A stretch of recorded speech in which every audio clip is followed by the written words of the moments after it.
Salut, salut, j'espère que vous allez bien. Meilleurs vœux, bonne année 2021. C'est la première vidéo que je poste depuis la nouvelle année et je vous souhaite les vœux des meilleurs pour la nouvelle année. Que cette année soit pour vous donc une année d'accomplissement, tant personnel que professionnel. Je souhaite également que vos vœux se réalisent. Et voilà, donc je profite de cette vidéo pour vous informer que donc pour cette nouvelle année, je souhaite vous apporter de nouvelles choses sur ma chaîne, c'est-à-dire que vous aurez d'un nouveau contenu. Ne soyez pas surpris si vous me voyez sur un format de story time, mais en lien avec l'immigration. Donc voilà, c'était l'information que j'avais à vous donner. Aujourd'hui, vous êtes nombreux à m'avoir sollicité pour l'OFPRA. Oui. Malheureusement, je ne pouvais pas répondre à tout le monde, donc j'ai pensé que peut-être filmer une vidéo pour revenir sur la question de l'entretien serait intéressant. Donc aujourd'hui, à votre demande, je vous reviens avec une vidéo où nous allons échanger sur l'OFPRA. L'OFPRA, spécifiquement sur l'entretien à l'OFPRA. J'ai déjà tourné une vidéo sur l'OFPRA. Malheureusement, en 20 minutes, je n'ai pas pu rentrer dans les détails de tous les attendus de l'entretien à l'OFPRA. Donc, c'est pourquoi vous étiez nombreux à me poser des questions sur quelles sont les questions qui vous seront posées à l'OFPRA, comment se préparer à son entretien. Donc, dans cette vidéo, cette vidéo va être structurée en 3 partie. Je vais tenter dans un premier temps de vous parler donc de tout ce qui est préparation avant l'entretien. Et ensuite, nous allons échanger vite fait sur le côté psychologique de l'entretien. Et à la fin, nous allons aborder les questions proprement dites. Sachant que j'ai préparé donc une liste de questions, il y en a 11. Donc, c'est des points sur lesquels vous pourriez vous préparer à partir de ces points-là. Et ça vous permettra d'avoir plus ou moins une idée de ce qui vous est demandé par l'officier, par l'OFPRA. Donc, quand je vous disais tantôt que donc on va échanger en première partie sur la préparation de l'entretien, sachez que donc vous avez obtenu vous avez déposé votre dossier à l'OFPRA et vous avez finalement reçu votre convocation et vous posez plein de questions par rapport à cette convocation-là. Donc, pour la convocation, sachez que le jour du rendez-vous, on vous demandera une attestation de demande d'asile valide et la convocation. Sur cette convocation, il y a bel et bien une heure, il y a une date et une heure. Donc, essayez d'être à l'heure, c'est-à-dire que partez plus tôt. Prenez même un jour avant pour aller repérer les lieux. C'est toujours utile de savoir où vous irez le lendemain parce que Paris, c'est grand. Et ce serait dommage d'arriver en retard à un entretien aussi important qu'est l'entretien à l'OFPRA parce que vous y jouez quand même votre vie. Ensuite, donc, ça c'est la partie entretien, la partie préparation à l'entretien. Généralement, avec les personnes que j'accompagne, je fais une préparation à l'entretien, c'est-à-dire que je pose des questions comme si c'était devant l'officier et j'essaye d'apporter un maximum d'informations pour que la personne soit bien préparée pour ce rendez-vous-là. Donc, dites-vous que vous allez à un rendez-vous où vous allez rencontrer quelqu'un qui ne vous connaît pas, qui a reçu dans un premier temps votre dossier OFPRA avec toutes les informations que vous lui avez apportées et qui a besoin de vous rencontrer pour faire le point avec vous sur toutes les informations que vous lui avez fournies. Sachez également que à l'entretien, donc le déroulé de l'entretien, vous allez à la vous vous rendez à l'OFPRA. Donc généralement les entretiens se font dans des box. Moi en 2017 quand j'y ai été, c'était des box. On y était, c'était des très petits box, on y était à 4. Donc il y a l'officier, ça peut être un homme ou une femme. Il y a l'interprète. Donc si vous avez demandé à être entendu avec un interprète, il y aura un interprète. Et vous. Après, si vous avez demandé à une association de vous accompagner le jour de l'audience, donc vous aurez peut-être une association ou un avocat si vous avez fait la demande. Donc, 4 personnes. Généralement, il y a 3 personnes, c'est-à-dire l'officier, l'interprète et la personne. S'il n'y a pas l'interprète, donc c'est l'officier et la personne. Sachez que cet entretien est enregistré et vous pourriez à tout moment demander l'enregistrement de l'audio de votre entretien, donc l'enregistrement de votre entretien. Sachez également que l'officier, quand vous y allez, c'est assez impressionnant parce que l'officier est en face d'un ordinateur, vous êtes à côté et en même temps qu'il vous pose des questions, il écrit, il tape sur son clavier. c'est très impressionnant parce qu'on est des fois, quand on parle aux personnes, on a besoin de regarder la personne en face, on a besoin d'être sûr que la personne nous écoute. Et le fait que l'officier peut écrire sur son ordinateur, ça peut vous déconcentrer. Ne vous intéressez pas à ça, vous y allez pour répondre aux questions. Donc, essayez d'être au maximum concentré sur ce qu'on vous pose comme question. Donc, ça, c'est la partie organisationnelle, tout ce qui se passe avant l'entrée en jeu des questions, c'est-à-dire avant que l'officier commence à vous poser des questions. L'officier va se présenter, il va présenter l'interprète. Sachez également que l'interprète qui est présent est soumis au secret professionnel, est soumis à une discrétion professionnelle. Donc, même si cet interprète, il s'avère qu'il soit du même village que vous, il n'a pas le droit de sortir, de raconter votre histoire. Donc, l'entretien, en fait, votre histoire reste dans les murs et puis l'officier vous le dira avant de commencer l'entretien. Donc, qu'est-ce qu'on vous demande? Avant d'aborder la question entretien avec les questions, toutes les questions que j'ai pu préparer, j'ai également envie d'aborder vite fait la question psychologique. Vous savez, quand vous êtes convoqué à l'OFPRA, c'est aussi impressionnant parce que vous vous dites, vous êtes content. En fait, quand je vois les gens, quand j'accompagne les gens, j'ai l'impression que les personnes sont contentes que la convocation enfin arrive. Mais de l'autre côté, elles sont stressées, elles sont anxieuses. Anxieuses parce que c'est un peu un moment où on leur demandera de ressasser, de revenir dans leur passé et de narrer et d'apporter un maximum d'informations sur une histoire qu'elles ont vécue. Et quand vous partez, chaque fois qu'on parle de l'exil, ben, contrairement à ce que les gens peuvent penser, l'exil est violent. L'exil et l'asile sont des moments de violence. Je m'explique quand je dis ça. Les personnes, elles partent de chez elles, elles abandonnent tout. C'est-à-dire qu'elles elles perdent tout ce qu'on appelle les pertes symboliques. C'est-à-dire qu'elles avaient un statut, elles avaient une nationalité, elles avaient un pays, elles appartenaient à un groupe ethnique, elles avaient si vous voulez, elles avaient une reconnaissance dans le lieu où elles vivaient et du jour au lendemain, elles partent et elles doivent recommencer à zéro. Et cette violence peut être difficile à vivre pour les personnes, ce qui fait que à chaque fois que les personnes pourraient raconter leur histoire, elles pourraient éviter de parler de ce qui a, en fait, d'enjoliver la chose pour pas paraître malheureux. Et c'est dommage, en fait. Il faut qu'à chaque fois que vous allez en entretien, dites-vous que, ok, vous allez ressasser le passé, ok, vous allez parler des choses houleuses, des choses difficiles, votre vécu, ce qui a été compliqué dans votre vie, où vous avez limite, vous avez peut-être laissé les membres de votre famille sont peut-être morts dans cette histoire-là, ou vous avez peut-être des séquelles, les marques de ce danger-là et que vous devriez reparler. Ok, c'est difficile, mais il faut passer par là, malheureusement. Il faut narrer, il faut donner un maximum d'informations pour que l'officier en face de vous, pour que l'OFPRA puisse avoir des éléments qui leur permettra de comprendre votre histoire. Voilà. Donc, la troisième partie, je vais me servir des questions qui sont là et on va échanger par rapport à ces questions-là. Donc, la première question, qui êtes-vous? Indiquez le nom, prénom, date et lieu de naissance, nationalité, appartenance à une ethnie ou à un autre groupe social. Comme je vous disais tantôt, donc à l'entretien, vous aurez un nombre important de questions. Les questions vont tourner autour de votre identité, premièrement. Donc, c'est-à-dire que l'officier vous demandera de vous présenter. Donc, la première question, c'est, je me présente, je vais prendre mon cas. Donc, je m'appelle Mariette, je suis d'origine, en fait, je dois donner mon origine, je dois donner ma date de naissance. Je dois également dire si, dans mon pays d'origine, j'appartenais à un groupe ethnique ou un groupe social. Voilà.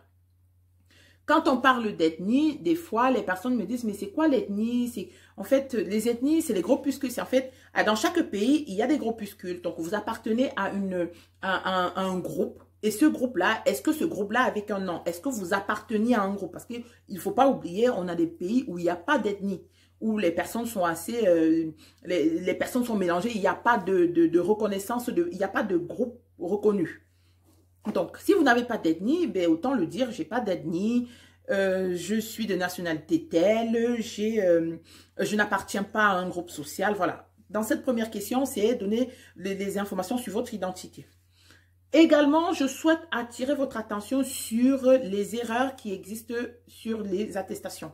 Parce que des fois, nous avons des personnes qui ont, quand elles sont passées au guichet unique pour demandeurs d'asile au GUDA, il y a eu des erreurs sur leur identité. Donc, quand vous allez à l'OFPRA, c'est le moment, donc quand on va vous poser des questions, c'est le moment d'indiquer à l'officier qu'il y a eu des erreurs sur votre date de naissance, sur votre nom, et permettre à l'officier de pouvoir rectifier. Ensuite, donc en deuxième question, la deuxième question pourrait être: décrivez votre vie dans votre pays, famille, études, service militaire, activité professionnelle, activité politique, convictions religieuses, autres centres d'intérêt. Donc, dans cette question-là, il faudra parler de vous. OK. Est-ce que vous êtes allé à l'école? Est-ce que vous avez fait des études? Jusqu'à quel niveau êtes-vous allé? Est-ce que vous avez fait des études supérieures? Si oui, combien d'années? Est-ce que vous avez fait le service militaire? Si oui, quand? Est-ce que vous exerciez une activité professionnelle avant de partir de chez vous? Est-ce que vous avez un centre d'intérêt? Est-ce que vous avez un hobby? Qu'est-ce que vous faisiez de vos journées? En fait, il faudra raconter une journée type. C'est-à-dire, je me lève le matin, au quotidien, je faisais ceci, je me levais le matin, j'allais aider mes parents, ou alors j'allais à mon activité, je travaillais dans tel domaine, je vendais tel... En fait, vous allez expliquer, vous allez indiquer à l'officier comment se passaient vos journées. Quand du lundi au samedi, qu'est-ce que vous faisiez le week-end? Est-ce que vous vous retrouviez avec vos amis? Il faut montrer à l'officier que vous avez une vie. OK, donc quelle était votre vie avant de partir? Parce que ce n'est pas en arrivant en France que vous avez commencé à vivre. Vous avez une vie bel et bien avant. Donc, dans cette partie-là, il faudrait également dire si vous appartenez à une confession religieuse précise. Quand est-ce que vous allez prier? Est-ce que vous êtes pratiquant? Voilà, c'est apporter des éléments vous permettant à l'officier de vous comprendre. Parce que n'oublions pas, dans le récit de vie que vous avez transmis à l'officier, vous avez indiqué des éléments, mais vous n'avez pas pu raconter toute votre vie en 2 pages. Donc, c'est pourquoi à l'oral, il faut donner un maximum d'informations qui va permettre à l'officier de comprendre votre récit.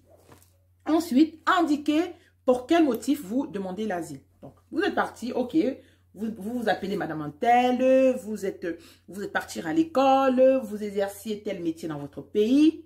Quel est le motif, quelle est la raison qui vous a poussé à partir de chez vous? Donc là, il faudra raconter l'histoire qui s'est passée. Donc, vous êtes persécuté parce qu'il y a eu telle situation, par rapport à telle autre situation. Donc, vous donnez les raisons de votre départ. Ensuite, précisez les motifs graves pour lesquels vous avez subi ou craignez de subir des persécutions ou des menaces graves. Dans cette question-là, vous savez, quand vous dites « j'étais en danger dans mon pays », quel était le danger? Il faut pouvoir mettre le nom sur le danger. Il peut s'avérer que vous n'étiez pas persécuté pour un seul danger qui en avait plusieurs. Mais il faut être à même de pouvoir donner des éléments, expliquer ce qui s'est passé avec des dates. Oui, donner des dates. OK, il s'est passé tel jour, à telle heure, tel moment, j'ai vécu ceci, les personnes sont arrivées, elles m'ont menacé ou pas. En fait, voilà. Ça peut être des menaces réelles ou des menaces des supposées menaces. C'est-à-dire que, admettons, vous ayez fait quelque chose, on ne vous avait pas menacé, mais vous craignez d'être menacé par rapport à la chose que vous avez faite. Voilà, est-ce que vous comprenez ce que je veux dire? C'est-à-dire, la menace n'était pas encore arrivée, mais vous craignez d'être menacé parce que vous avez fait des choses, vous avez dit des choses ou vous étiez quelque chose qui, si on le savait ou quand ça devait être connu, vous devriez être persécuté. C'est pourquoi vous avez décidé de partir avant. Décrivez en détail et datez les circonstances de ces persécutions ou ces menaces graves. Quels étaient les auteurs? Donnez un maximum de détails. Donc, le tout, c'est pas de dire que j'étais menacé. Vous étiez menacé par qui? Pourquoi? Comment? Comment ces personnes ont-elles essayé de d'exercer une pression sur vous? Quelle était la réelle menace? En fait, c'est apporter des éléments avec des dates. OK. Il peut s'avérer que ça fait longtemps que vous êtes parti de chez vous, mais vous ne rappelez plus des dates. On ne vous tiendra pas rigueur si vous ne vous rappelez pas des dates. Mais le problème, c'est qu'il faut être assez cohérent dans ce qu'on dit. C'est-à-dire que si j'ai été menacée par plusieurs personnes pour plusieurs faits, il faut être à même de pouvoir leur donner de pouvoir expliquer ces menaces-là en donnant avec précision les auteurs de la menace et les conséquences. En fait, si vous avez des séquelles de la menace sur vous, parce que si vous êtes capable, parce que quand vous arrivez en France et que vous avez été menacé, admettons, vous avez été torturé et que vous avez encore sur vous les séquelles de cette torture. Vous avez encore sur vous les empreintes ou alors les cicatrices de cette torture-là. Il est possible de prendre rendez-vous avec un médecin légal pour pouvoir prendre en photo les cicatrices et pouvoir les verser dans votre dossier à l'OFPRA. C'est pourquoi si vous avez des empreintes ou des cicatrices liées aux persécutions, liées aux menaces, il faut le dire, il faut aussi apporter des certificats médico-légaux pour prouver, pour appuyer votre dossier. Ensuite, avez-vous tenté d'obtenir une protection auprès de qui? Des autorités locales, des ONG? Si oui, comment? Sinon, pourquoi? Vous savez, à chaque fois que vous êtes menacé, on sait bien que dans chaque pays, il y a des autorités locales. Il y a des forces de l'ordre. Il y a l'autorité qui est censée mettre de l'ordre dans le pays. Donc, si vous êtes menacé dans votre pays, l'idée, c'est d'aller voir les forces de l'ordre pour déposer une plainte. Donc, l'officier sera à même de vous poser la question, ok, vous étiez menacé par rapport à cela, est-ce que vous avez tenté d'être protégé dans votre propre pays? Parce que le tout, c'est pas de dire, j'étais menacé, j'ai décidé de partir. Non, ok, avant de partir, j'ai d'abord tenté d'être protégé dans mon pays. C'est quand j'ai pas pu, ou malheureusement les autorités locales n'ont pas pu me protéger, c'est à ce moment-là que j'ai décidé de partir. Si vous avez demandé de l'aide, ok, vous pourriez le dire. Si vous n'avez pas demandé de l'aide, vous pourriez avoir des raisons qui vous ont poussé à ne pas demander de l'aide. Si ça se trouve, vous étiez avec des autorités locales corrompues, ben, si vous étiez peut-être menacé parce que vous défendiez des idées qui n'étaient pas admissibles, qui n'étaient pas acceptées dans le pays, et que peut-être des forces de l'ordre étaient également contre ces idées-là, ok, on peut bien comprendre que vous aviez eu peur d'aller demander de l'aide auprès des autorités locales. Ensuite, vous êtes-vous installé ou avez-vous tenté de vous installer dans une autre partie de votre pays afin d'éviter les nouvelles persécutions? Sinon, pourquoi? Donc, cette question-là, enfin, l'officier veut savoir, ok, vous avez été menacé dans votre pays. Est-ce que vous aviez tenté de partir? Vous étiez menacé, admettons, au centre. Donc, vous viviez au centre du pays, vous étiez menacé. Est-ce que vous avez tenté de vous installer dans une autre partie du pays? Est-ce que vous avez tenté de partir au nord, au sud, à l'est, à l'ouest? Est-ce que vous avez tenté de partir? Si oui, pourquoi? Sinon, pourquoi? Est-ce que vous... Ne vous dites pas, il n'y a pas de mauvaise ou bonne réponse. Le plus important, c'est de narrer comme les faits comme vous les avez vécus. Si vous n'êtes pas parti, ne dites pas, ben, si je dis que je ne suis pas parti ailleurs, peut-être l'officier risque de me pénaliser par rapport à ça. Non, si vous n'aviez pas de ressources pour partir, si vous ne connaissiez personne dans d'autres coins de votre pays et que vous n'y avez pas pensé, ben, vous êtes en droit aussi de ne pas y penser. Donc, ce n'est pas parce qu'on est persécuté que tout de suite, on veut y aller pour aller se protéger ailleurs. Non, on peut aussi décider de partir définitivement de là où on était. Donc... ensuite, vous êtes-vous installé dans là, j'ai dit, des proches ont-ils été confrontés aux mêmes événements que vous, si oui, précisez.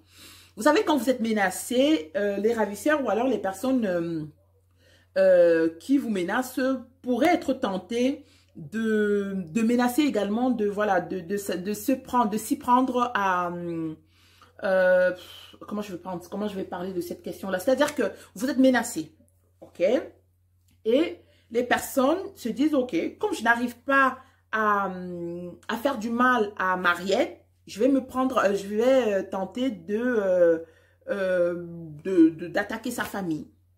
Donc, ils s'en prennent, donc ils essaient de s'en prendre à vous. Comme ils ne peuvent pas, ils s'en prennent à votre famille. C'est aussi ça. Est-ce que les membres de votre famille ont été menacés, torturés? Est-ce qu'il y a eu des éléments qui ont fait que, voilà, que vous vous dites, ok, moi j'ai été menacé, mais ma famille aussi. De par ma faute, mais ma famille a été menacée parce que les ravisseurs me cherchaient, parce que les personnes me recherchaient. Elles ont menacé ma famille, elles ont elles ont exercé de la pression sur ma famille. Ok, s'il y a eu des cas pareils, c'est mieux de le dire. C'est mieux de dire à l'officier, voilà, par rapport à cela, ma famille a été menacée, mes copines ou mes connaissances. Voilà.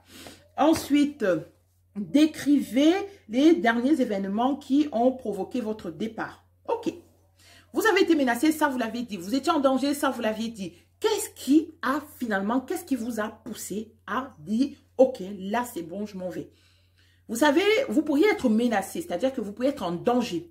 Vous avez quelqu'un qui vous exerce une pression sur vous. Une fois, deux fois, trois fois. Et ensuite, il se passe quelque chose. Et là, vous dites, là, c'est bon, il faut que je parte. Si je ne pars pas, je suis en danger. Je vais peut-être mourir le lendemain. Il faut que je parte. Donc, vous devriez donner à l'officier l'élément déclencheur de votre départ. C'est-à-dire que, ok, vous étiez persécuté. Ok, vous étiez en danger. Qu'est-ce qui vous a finalement poussé à vouloir partir? Quel est le dernier, le dernier danger? Quel est le dernier événement qui vous a poussé à dire que là, stop, je me barre d'ici? Ensuite, décrivez, donc comment avez-vous quitté votre pays? Décrivez votre itinéraire jusqu'en France.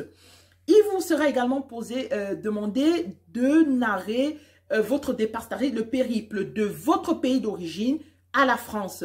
C'est-à-dire, est-ce que le voyage a été financé par vous, par un membre de votre famille? Si oui, combien avez-vous payé pour arriver jusqu'à la France? Il vous sera également demandé quels sont les pays que vous avez traversés. Sous quel statut avez-vous traversé ces pays-là? Quand je parle de sous quel statut, c'est-à-dire, est-ce que vous aviez un visa? Est-ce que vous étiez sans papier? Est-ce que vous avez travaillé dans ces pays-là? Est-ce que vous avez eu des problèmes dans ces pays-là? Est-ce que vous avez fait la prison dans ces pays? Est-ce que vous avez été torturé? Donnez des éléments, c'est-à-dire racontez tout ce que vous avez vécu. Est-ce que vous êtes resté? Combien de temps vous êtes resté dans ces différents pays que vous avez traversés? 1 mois, 2 mois, 1 an? Est-ce que voilà? Comment vous y vivez en fait? Combien d'années vous avez mis de votre pays d'origine jusqu'à la France? Donc, c'est de raconter le périple avec tous les dangers, avec toutes les difficultés que vous avez rencontrées.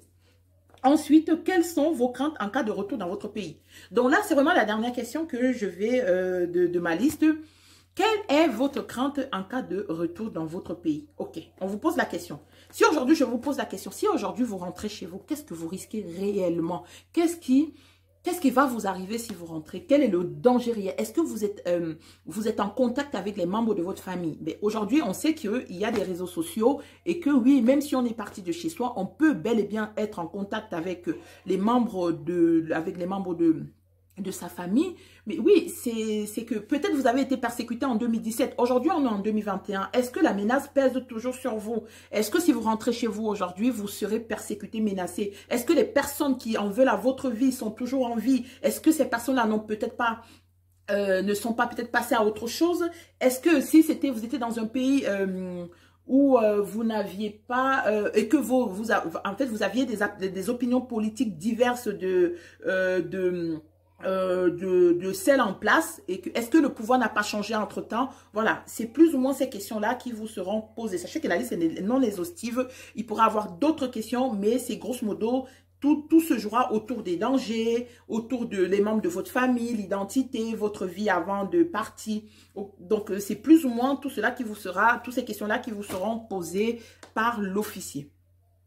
L'officier n'est pas là pour vous faire une fleur, c'est-à-dire que ne vous dites pas que je vais rencontrer, j'espère que l'officier va être gentil. Non, l'officier est là pour faire son job, il fait son travail. Même s'il vous pose 60 millions de questions, les questions peuvent vous paraître très intrusives, ok, mais dites-vous qu'il fait son travail, il vous pose des questions parce qu'il a besoin d'avoir des éléments. Ce n'est pas lui qui décide pour vous. Non, non, non, non, non, ce n'est pas cet officier-là. L'officier est chargé de prendre des éléments, de prendre toutes ces informations-là. Et après, il y aura des commissions où il y aura également, après l'entretien, des recherches qui vont être faites. Il y aura des enquêtes qui vont être faites. Donc, du coup, voilà, votre vie ne dépend pas de l'officier. Entre ce que vous dites et les enquêtes que les commissaires vont faire, vont mener, il y aura, voilà, il y aura des commissions pour échanger sur ce que vous avez dit.